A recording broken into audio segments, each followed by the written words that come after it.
बघा, एक railway 50 kilometre प्रति तास वेगाने काही अंतर पार करते. जर ती रेल्वे 60 किलोमीटर प्रति तास वेगाने गेली तर 50 मिनिटे लवकर पोहोचते. तर रेल्वेच्या प्रवासाचे एकूण अंतर किती? लक्ष द्या. प्रश्न सोडवायचा कसा सर? लेकरांनो, या प्रश्नाला सोडवण्यासाठीच एक सूत्र आहे. एखाद्या वेळेस वेगवेगळे प्रश्न सोडवण्यासाठी वेगवेगळ्या सूत्रांची उपाय योजना केलेली असते. या संबंधीची कल्पना स्पर्धकांना असावी. लक्ष द्या. सूत्र कोणतं? अंशामध्ये वेगांचा गुणाकार छेदामध्ये वेगाची वजाबाकी आणि इथं गुणीला सूत्रासोबत वेळेतील फरक. प्रस्तुत सूत्राचा अवलंब करा किंवा अशा नमुन्याचे, साच्याचे, ढाच्याचे प्रश्न आले तर या प्रश्नांसाठी सदरहू प्रस्तुत सूत्र लागते याची नोंद आपल्या वहीत असू द्या. लक्ष द्या. वेगांचा गुणाकार म्हणजे पूर्वीचा वेग 50 किलोमीटर, नंतरचा वेग 60 किलोमीटर.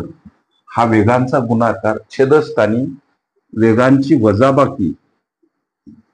वजाबाकी करत असताना मोठ्या संख्येतून लहान संख्या वजा करणे हा गणितीय गुणधर्म. इथं गुणीला वेळेतील फरक कोणता?